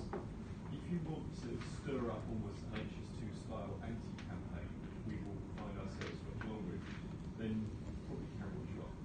So I mean, I think there's a real focus. This is, we want to work with you, we want to help deliver this, but you need to work with us, and engage with us, and be transparent with us. So the door is open. Okay, thank you. And I understand there's an officers' meeting on Monday, which I'm assuming we're involved in as well. No. And that's again one of my concerns is that there are meetings which are being put into diaries, well allegedly, and then no information is coming out in a timely manner to actually allow the right people to be at the right meetings. And I have though seen what is being proposed for the meeting on Friday, on Monday. And frankly, I've made it very clear to the Expressway team, I'm rather concerned about the position they're putting the officers in on that meeting. Because they're actually asking, as I understand it, they are asking the officers to express a view about which corridor have their preference for. And I just think that is totally unfair on the officers to be asked for political organisations where there is such contention to ask officers to be seen to be expressing a view about corridor. I think it's just totally unfair. Thank you for that, because we're asked the same thing. Which do you prefer? We have less evidence than Highways England does. We have met with Highways England, who came to massage the current information before my Transport Advisory Group and said nothing. And they ask us to decide which ones we prefer. Well, we might be able to develop an opinion, since we have to get this through before June. We might be able to develop an agreed opinion of which one we really will not live with. But to ask us which we prefer is an absurdity. Can I make a suggestion? I think we've all expressed our dissatisfaction with the current processes of engagement. Can I suggest then we leave it with Mark? We've agreed that we'll try to talk. No, we'll not try. We will circulate a political letter by the end of this calendar month, by the end of March, so that you as members are able to look at it. If you want to feed that into your own conversations, you can do so. If you want me to write to Tricia, I'm more than happy to, or to the politician Foley, Chris Green, I'm more than happy to. I'll do it wherever I actually act out, and I could put myself on the naughty step in this as well. So, Excuse me, Mark, can we write to both ministers? Sam, well, they normally do get copied on both ways, because it's sort of like the Don't assume they do. It's a good question. No, sorry, when I write, I Don't always make assume sure. they do. Make sure they have to give an answer. They're accountable on. And quite often it's Greg Clark as well. So I try to spread the glory around. I have to this, which is right on behalf of this forum, which includes most of the areas on that piece of road, so it'd be stupid not to. I'm going to suggest we move on, because I think otherwise we'll all privately agree with each other on this one. Can I move on to the connectivity study? That's item 5C, and again, we will have to pay on that. Only comments to make by introduction, Chairman. I'm happy to take comments on the principles back out of the meeting rather than have a debate today. But just to say, we've started the conversation on bringing together the local transport authorities, the local planning authorities between Oxford and Milton Keynes to start thinking about what connectivity brings. But I also want to start bringing together partners from Milton Keynes across to Cambridge, because the connectivity study, in my mind, needs to stretch across the whole of the corridor, and picking up on Mayor Dave's point and actually Young's point as well. That means we need to be thinking about the connections from the existing corridor, north and south in there. So if members are comfortable, I can take comments after the meeting separately, but reassure you that we're going to work with all the partners across the corridor in terms of the brief. Just a few minutes on it, yeah. Sorry to be a bore. Who's going on the working group? Who are you suggesting goes on the working group? And when? So, just to build on it, so as I mentioned yesterday, we had a conversation for the local transport authorities and planning authorities. So Oxfordshire were represented by your officer John Disley. We had the chief head of planning from South Oxfordshire and the Vale. We had the director from Aylesbury Vale District Council, the director from so it's senior officers to help us shape this. Can we just record that somewhere? Yeah, as do a that. formal response in the minutes, so that all of us know who is on that working That's group. fine. I mean, I know who's on it for my patch, but I don't know who the others are. Fine. And actually, again, I would state that it would be awfully helpful if the principles were stated in some kind of priority order, but I'm not asking you to make that decision. I think at the moment, Chairman, what I'm looking for is this is a set of principles to help us draft the brief, but I think take it as read that we've heard the message that in drafting the objectives for the study in the brief, we need to be clear clear about what the priorities are. Connectivity could drive the whole thing, depending upon your definition of connectivity. Any other comments they want to do to us? Happy to move on? Yep. That moves us on to item 6, strategic investment in rail, and an update on the first part is an update on the East West Rail project. You'll wave at me when you say. Thank you for inviting me along today. So I'm Peter Rusty from the East West Rail Company. I've got 3 slides apart from this one, so I won't take very long. So if there are any general questions, please let me know. So in terms of the company setup, it seems to have been announced over 18 months ago. It seems to be taking a long time to get the company set up. It is a little bit frustrating. We have a paper going to the DFT's investment committee on the 19th of March, which should give us most of what we need to actually get the ball rolling and a bit more momentum. So that defines a specific purpose, what the company's going to do, both in relation to the western section and in relation to the central section. From that will enable us to put in place certain framework agreements with the Department for Transport to get our delegations of authority in place and actually to crack on, get some resource and get going really. We are, I think last time, we probably have got about 9 people there now, so we are actually starting to see some movement, and I think some capability is being developed within the company. So as part of that, we've actually looked at the governance for the whole scheme, so the whole Oxford to Cambridge route. That will try and involve local leaders as much as possible. So we're looking at the whole governance structure, and that. Martin's had sight of some of that work.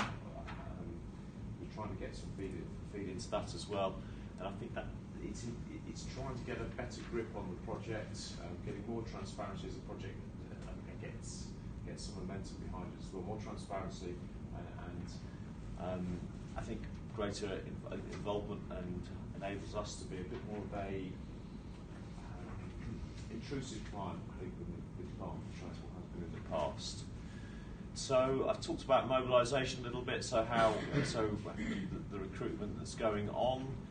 There will be a gateway capability test against the company, so looking at our ability to actually take on responsibilities from the Department for Transport as we go through. The idea is we're trying to get up and running properly by certainly end of June. That's sort of proper responsibility, capability by the end of June. One of the sticking points on this has been on the western section and how the relationship between Network Rail and East West Rail Company and the DfT works.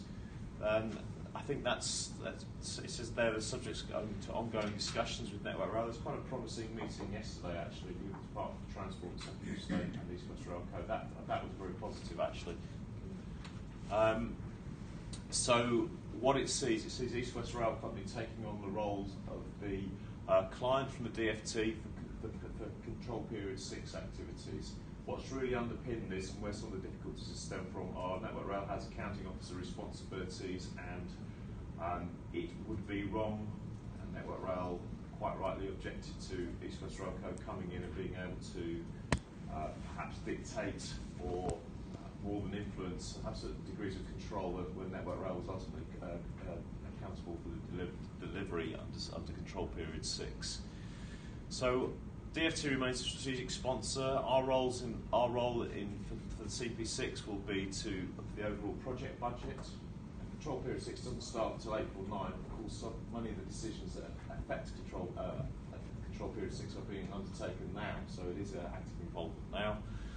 The output specification and client requirements, the final business case, making sure that is delivered, making sure that all makes sense and that the benefits are realised from that. Change, so controlling the change process around the project, and actually taking on the shadow operator responsibilities as well, so acting as the operator, making sure that we build something that we can use and is customer focused. So control period 5, we will support the DfT who remains a client. Network Rail clearly has an active role to take in all of this. Actually, Network Rail is the organisation doing all the delivery. The government arrangements will change, I've already mentioned that, but they should facilitate greater transparency and we aspire integration between the western and the central sections as well. Just as a side at the bottom, doesn't really fit on the slide, we are looking at there's a piece of feasibility work going on as well for Bletchley Eastern Entrance as well, which I think is quite exciting. So moving on to the central section, I can take questions. If there are questions, I'm happy to take questions as we go through, or Western at the end, whatever. The big debate around, it's interesting to hear the debate we've just had on roads, because the big debate we're having at the moment is the route choice for the central section. What is the basis for the economic case, the economic modelling? There's been a huge amount of debate around that. We have had some, I think, resistance or discussions with the Department for Transport on how we can do this. If this railway is about driving economic growth and supporting housing development, it's not about, we shouldn't be using very simplistic journey time models. Now, I think what the proposal, where we have ended up, I have to cut this short, there's a long story behind this, but to try and cut this short, we've ended up with an approach to the modelling which I think is good and is consistent with what Highways England are doing. So we're going to look basically a blended approach. So you have a model, 3 models effectively. You look at the generalised journey times, the basic, the simplistic economic models. You then have a further iteration that tries to take account of the economic growth that your route will generate. And also, we are trying to look at the opportunities for developing some bespoke work as well. So you have 3 models. The plan is to have 3 models. We can use those to make an informed debate about where the road, where the route should go. So we're also exploring with Highways England whether there's an opportunity to look at a combined model as well. That will help inform the decision. The route choice, and initially we wanted to make a route choice in this year for the central section. I think that's probably going back into early 2019 now, because we are aware that we need to consult. I think that's come across loud and clear. But it's getting an understanding of where the developments are likely to go. There's a little bit of chicken and egg here, I'm aware, but we have to come up with a proper process of understanding where the developments are likely to go, so that we can get the railway in the best place possible.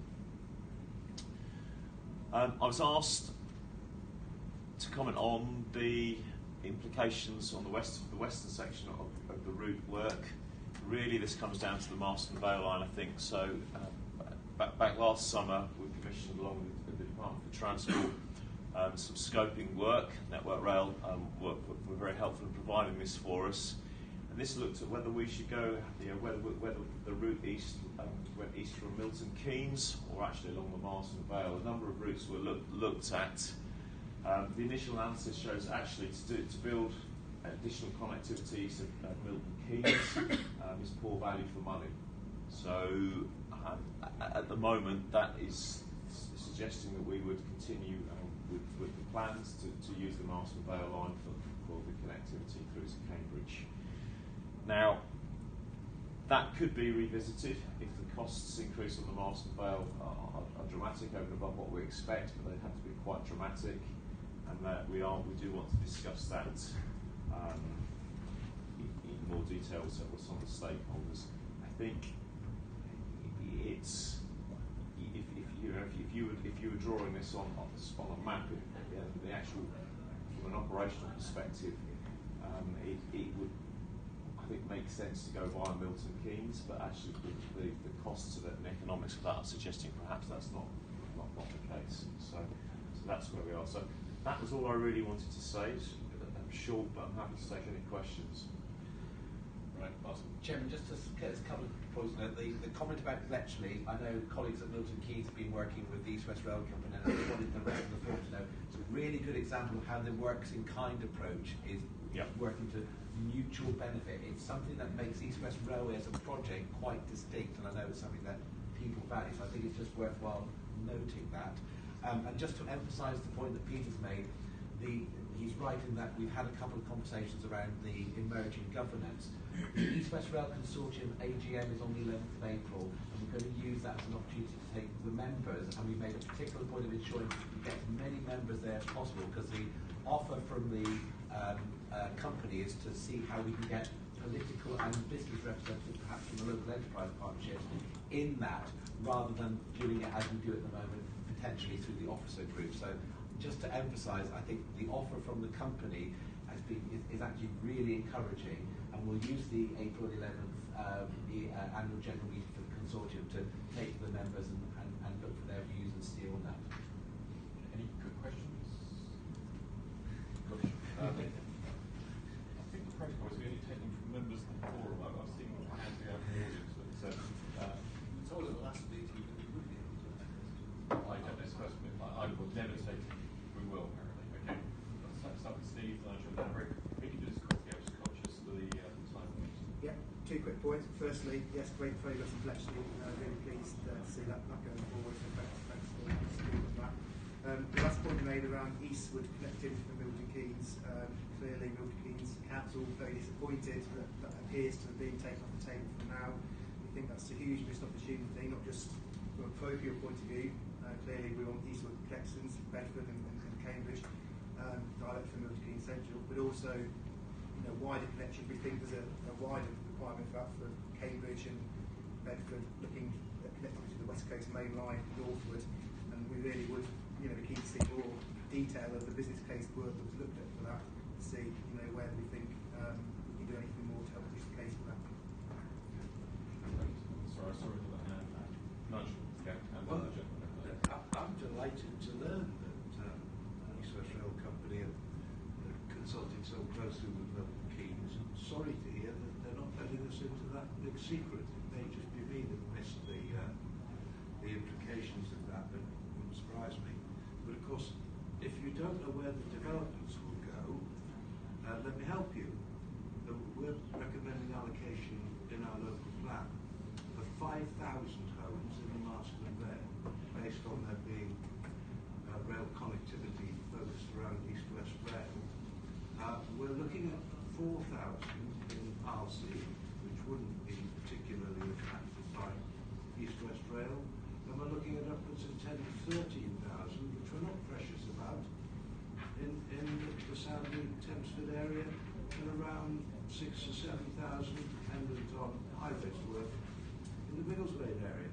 And I can send you a great big book on that. It's called the Pre-Submission Local Plan. And we'll actually be putting it to government on the 30th of April, at which point all will become clear. And I'm guessing Bedford will be able to tell you as well, and Luton might well have an idea where any development's going within their authority. That might be helpful. Please talk to us if we're seriously thinking of moving out of the Marston Vale. We'll look at it, but please tell me. There's a gentleman in the audience. Alan Francis from the Milton Keynes Public Transport Group. I'm concerned that there doesn't seem to be much emphasis on connectivity between this orbital line and the radial rail lines which is going to cross, in particular the Midland Main Line and the East Coast Main Line. There doesn't seem to be any emphasis in the documents that I've seen about interchanging, so that if we from Milton Keynes wanted to go to, let's say, Peterborough, we need to be able to change somewhere from East West Rail onto the East Coast Main Line. And if you want to go further afield to York or Edinburgh or somewhere like that, that doesn't seem to be considered at all. This just seems to be taken in isolation of services along the line, not as part of a bigger network. Am I wrong? I think you are. I mean, certainly in the economic case, the modelling is looking at the interconnections and the fact that people don't have to make journeys through London to go, not just to go into London or across the corridor, but to actually go further north as well. So I think After reviewing the business case yesterday, one of the points I thought in the review was actually more could be made of that. So I think more can be made of that, certainly in the strategic case for it as well. So it's a point well made. It is being taken into consideration. I think there's probably more we can do to draw some of those benefits out. Happy to move us on from that, just conscious again of time. Receive a briefing from Graham on the role of the Network Rail Systems Operator. So Martin, I'm very aware of the time and the nature of the meeting. I'm just taking the stock that this is what you want to spend your time on getting a briefing from me as opposed to some of the decisions you want to make. I'm just conscious the deviations have made quite significant. I'm conscious that's down to 30 minutes. We've only got 25 minutes left already. Chairman, we do make the slides available. We've got Graham's slides. We can make them available. I mean, we could perhaps rearrange it for another time to have a conversation, because I think it is worth this group understanding the role of the system operator, because I think some of the points about pointing out the strategic questions, that's exactly what the system operator... There were two things I was going to cover, and I'm happy to cover in more detail later. One was the role of the system operator in tying the whole network together. I think we should hear that. Okay. Can I make a Not suggestion? necessarily today. Yeah. We'll put it in I would because absolutely it isn't time critical, but I think it answers a lot of the points that are Very coming in. I hope it does, And yes. we need to know that. So Yeah. thank you for that. But can we time it for its own time in the next Yvonne, I agenda? completely agree. I mean, I have to say, I think this agenda is very ambitious. They always are. They always are. It's my first experience of it. I think it's a very ambitious, given the nature of how controversial some of these topics are. I think, quite frankly, what you're suggesting is actually quite significant, but I think it'd be better, rather than rushing it a couple of minutes now, to have a serious slot on it on the next agenda. Okay, that would be helpful to me as well. Members happy with that? Yeah. In which case, can we move straight to item 7? And we've got two items, effectively, Luton Airport expansion and Heathrow Airport expansion. Thank you, my apologies. I haven't even gone back to that. So, Right. Thank you very much. I'm just 15 minutes each, if that's possible. Yes, Right.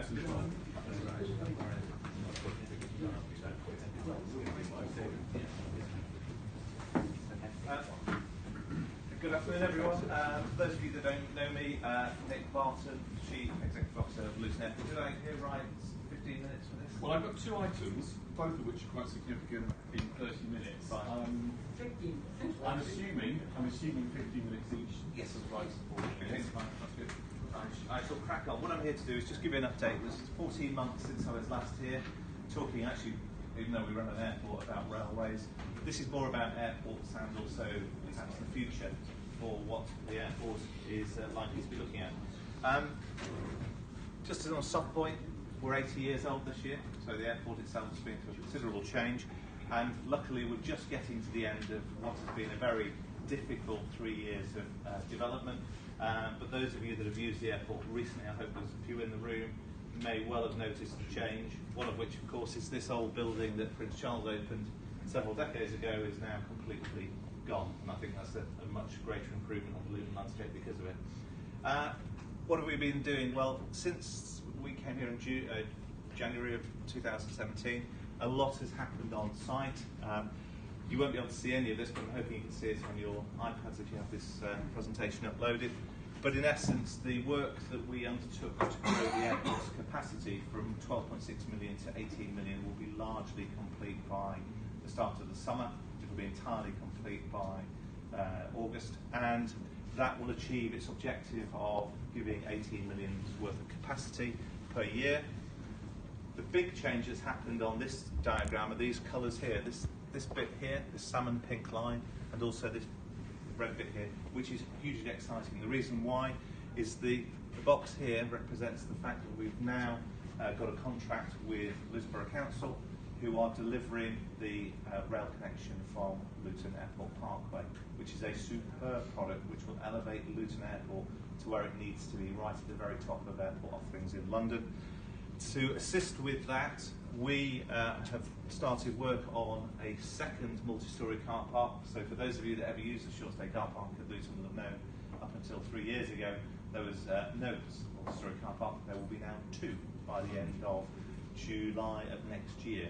That's being installed simply to make way for the effect of the train line as it comes up from Luton Parkway, crosses the East Luton corridor, comes through the Midsay car park and takes out the existing drop-off zone that we have at the airport. We're very excited about this, and we're very grateful for Luton Borough Council for making the commitment, and we firmly believe in it. It's a tremendous improvement to what we previously had.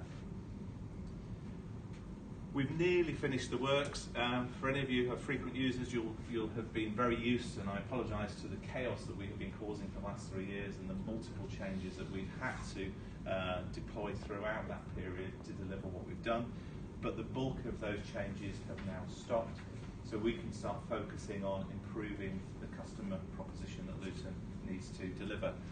You could never do that when we were tearing everything to bits. Well, now it's reached a point of stability, and it means we can then start focusing on those very important customer service issues.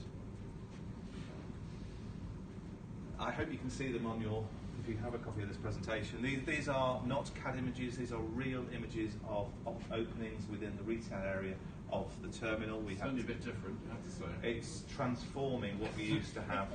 So we've got operations like Rituals, we've got Benugos, Frisca, Bella Italia, we have Chanel, can you believe it? Chanel opening up a freestanding store within Luton Airport. They're currently fitting out. We have Hugo Boss. We have a whole variety of retail offers, catering offers, and improvements in seating, environment, peer service, and all of those things which are critical to a modern airport. We now have them. So it's been a hugely successful, albeit extremely challenging period. But I'm glad to say we're very near the end of that phase of Luton's evolution. The business itself continues to go strongly. If any of you have any interest in the press releases we put out about passenger growth, the mathematical of you may well have seen growth decelerating. So over the last 3 years, growth has gone from 18% to 9% to this year's forecasted 5%. That is not a reflection of the market at all. The market is incredibly strong. It is purely a reflection that we have accelerated the rate of growth, passenger growth, and now we are sort of moving towards the limits of the existing airport, even with the new works we've invested in. So the whole of the market remains incredibly robust, irrespective of Brexit, whatever that might hold. And this map just shows you the concentration within Europe is getting stronger, and these sort of green boxes here are the new routes that have been added this year. All of our airlines, obviously Monarch was one of them, but isn't now. All of our mainstay airlines are thriving. Monarch itself, whilst it was a tragedy when it happened on the 2nd of October, actually released more capacity into Luton because their model didn't use their aircraft as intensively as the new LCC type market does. So actually it's grown traffic numbers, and I hope that many of the people that lost their jobs on the 2nd of October have been re-employed within the industry, because the industry is growing very strongly. This is almost a humiliating graph, because this shows you what we thought would happen to this airport in our most optimistic frame of mind. We thought we'd hit 18 million by 2027, which will be our new limit. These coloured boxes are the fact that we've actually massively outperformed the expectations by, in effect, the whole of Croatia. That's the gap that we missed in terms of our forecasts. So we hit 15.8 million passengers in the year ending 2017. I joined in December 2014, so a 3-year period, traffic grew by 52%, which is the fastest growing airport in the South East system. And we're forecasting this year 16.6, so a deceleration of growth, but that's purely a consequence of the planning restrictions around the airport starting to bite, which is to do with noise, and also the capacity constraints of the business as well. Physically, there isn't more capacity to go beyond 18 million with our current model of traffic. We are the fastest growing airport at the moment. That's a bit of a cheap shot, because for Heathrow in the room, they would love to grow more and probably would, but they haven't got the capacity to do so. Stansted and Gatwick are also starting to struggle as well, which is a broader strategic issue for the South East. They're all doing extremely well. The airports last year added 7 million passengers on top of constrained airport limits, which is remarkable. And the future for us, well, what next? We've got a planning permission to 18 million, and stopping at that level would be great for us. Our shareholders would be well rewarded. We would hit our targets. Luton would benefit from that as well. However, there is a question that remains: what do you do next? I think it would be wrong for us and for the longer term for Luton to sit back and say, no, 18 is right. If there is a case that can be made for growing the airport and using its existing runway more effectively, that case should be made. It's in the interest of everybody that the airport grows strongly. It is, of course, not without externalities, negative ones. Noise is a key one, and that's a key discussion to be had with everybody about, well, do we want to see the airport growing beyond its next constraint? I firmly would argue, yes, it should. I'm sure Laura, in her role, would take a similar view. But everybody would recognise there are consequences of that. Noise, aircraft noise is the primary one. We would say that it isn't the issue that it used to be, but it remains a major issue for people affected by noise.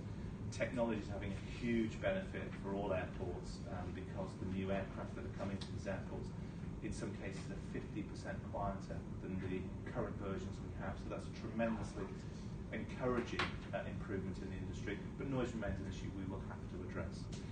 And we were here last year to talk about 4 fast trains per hour. That is an issue that has progressed, but it has not yet become conclusive.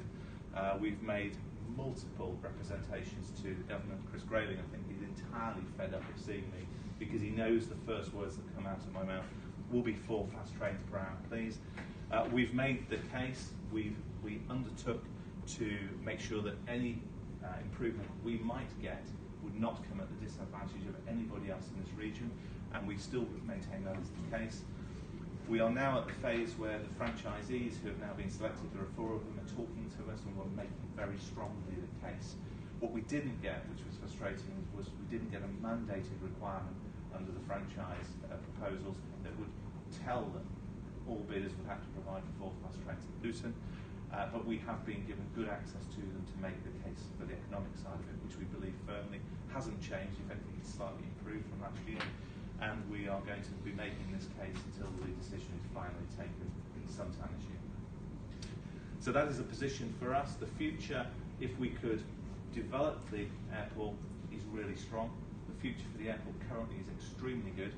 Brexit, we don't know. We have no insight. Nobody in the room has any more than we have, and we have none. But we do know that the plans are being developed.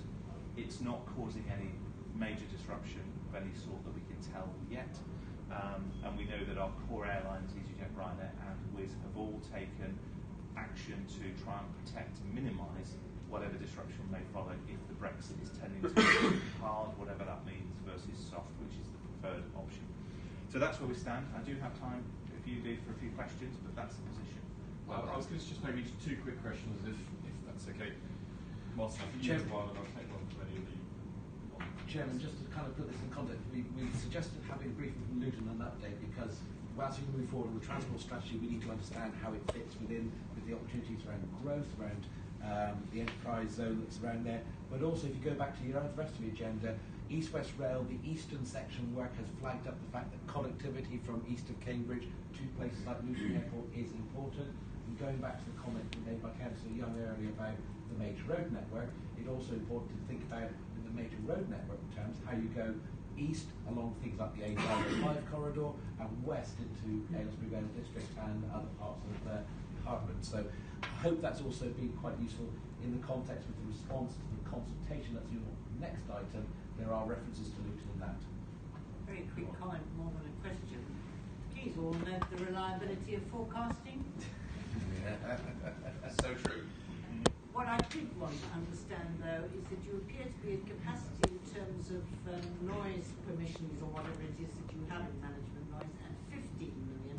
How are you going to get to 18 million on noise? Is this relying on quieter aircraft? Yes, this is the whole point. And your rail connection will get people there. I think everybody's picking up the importance of connecting you to everywhere. That's absolutely critical. It's recognised by the government, although... Just don't rely on forecasts too much. I see hands going up, and I'm just really conscious of your time as much as anything else. Phil, really quick. Yeah, I just wondered with the expansion, have you got any targets for access by sustainable means? We have a sustainability of option there, and obviously he's very ambitious target for 80% of people by sustainable means. So have you got a target for getting people by train plus coach? Well, I mean, we literally lay down our deep appreciation to Luton for what they are doing with regards to the connectivity, because Luton effectively didn't have a train service. It had a combination of unsatisfactory interactions that may eventually get you to the airport in some form.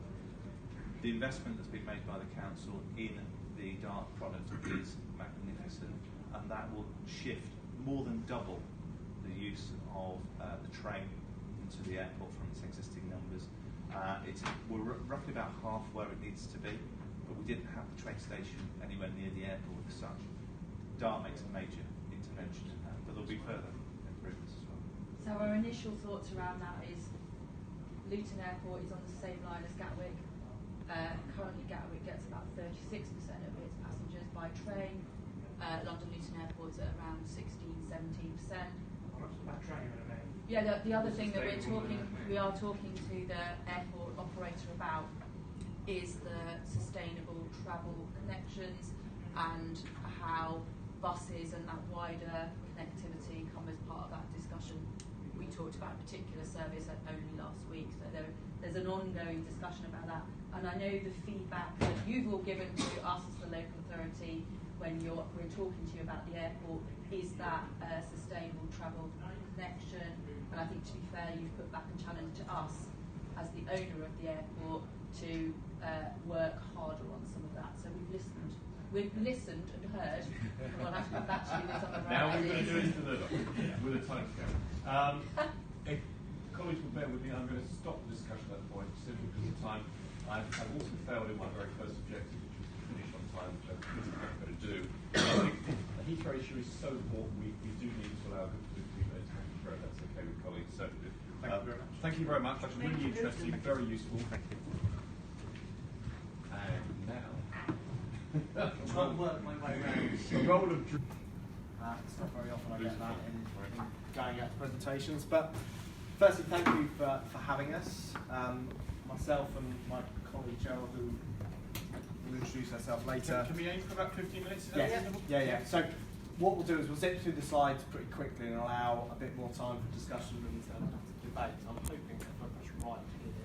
So we're here to talk to you about our consultation on expansion. Just a little bit on the history. Obviously it goes back a lot further than 2012 in terms of debates around expansion, but the most recent round of discussions have formed from the Airports Commission that was formed in 2012. They went through effectively a 3-year process, assessed over 50 different options, looking across not just airport expansion but improvement to surface access as well, and recommended a northwest runway at Heathrow. The government spent most of last year consulting on the national policy statement, which effectively sets out Heathrow as its preferred solution for expansion.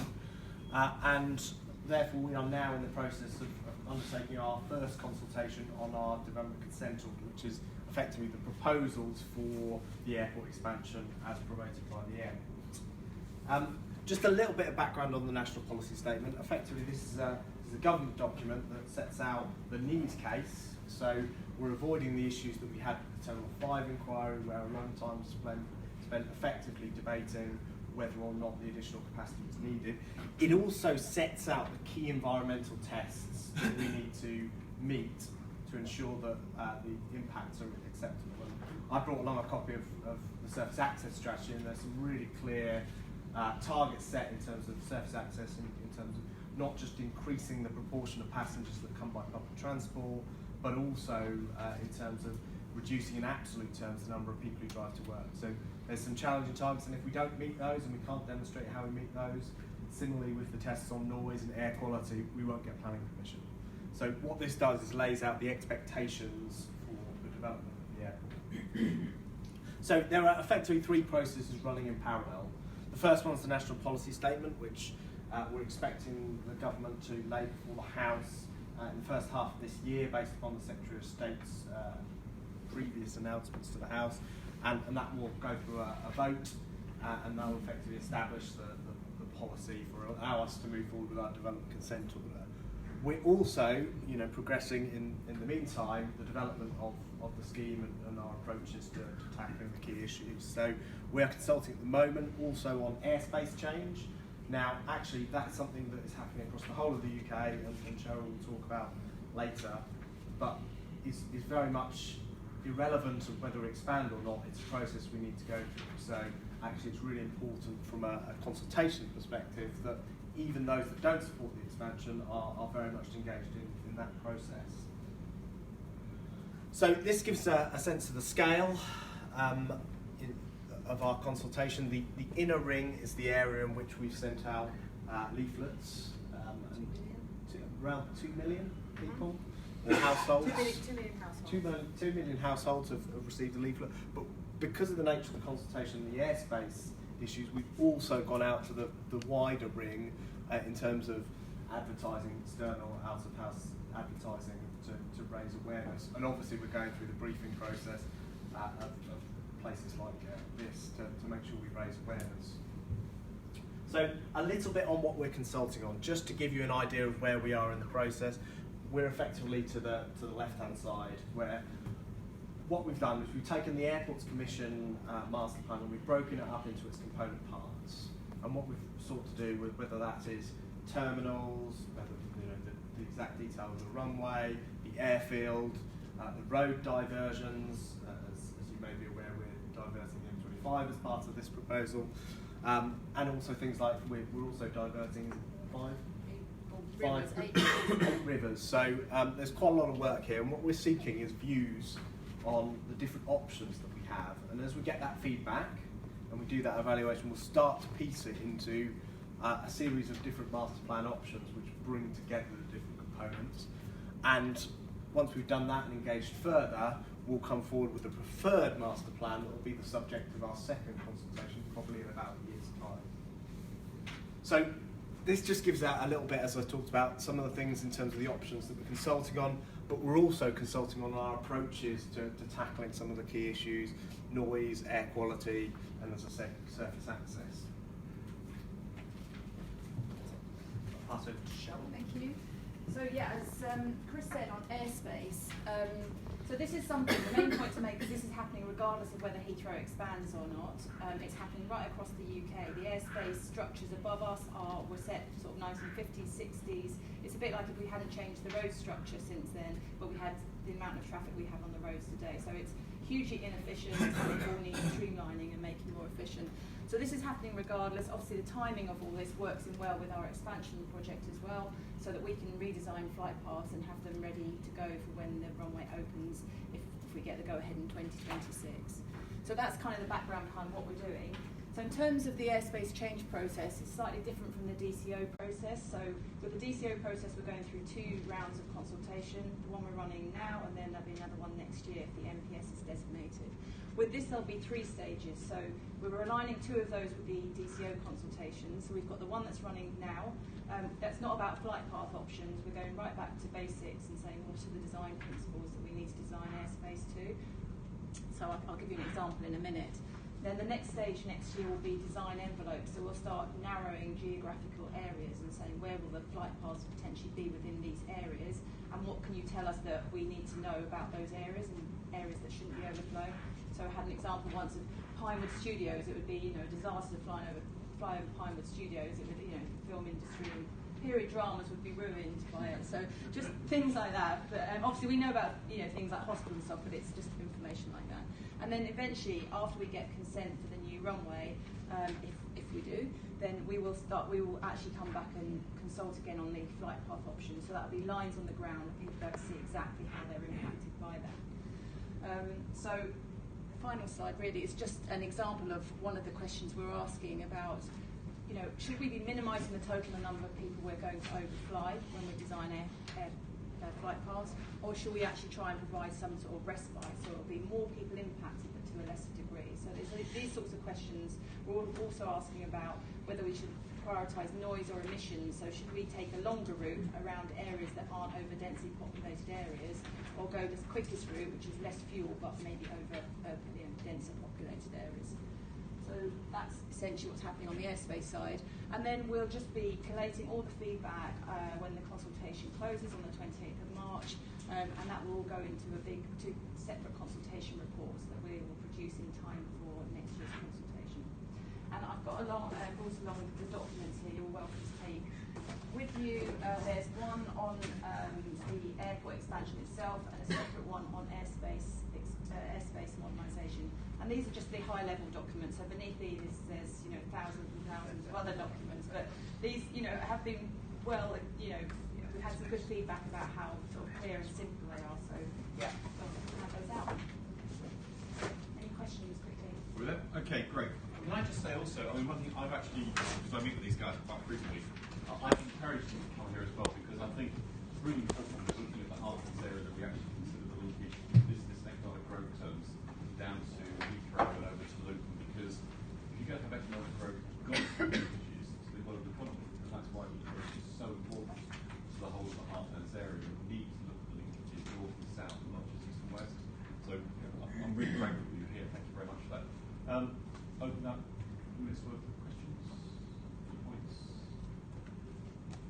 Stunned into silence. We agree with you.